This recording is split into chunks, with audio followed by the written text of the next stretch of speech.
izay ny tetsy amin'ny kianjan'ny malakama fa hoe tsy amin'ny kianjana Alarobia kosa indray tsika satria dia nitoy androany ihany koa ny fiadiana tompondaka federaly izay karakarain'ny komisiona teknika eo anivon'ny malagasy Rugby. Lalao telo no tsaina tamin'izany tamin'ity androany ity.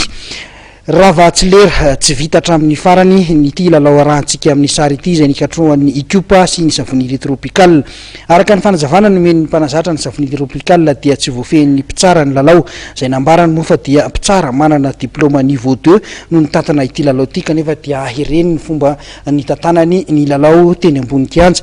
Voka ny mpilalao roa tao amin'ny STM moa no nahazo karatra mena tamin'ity fihaonana ity.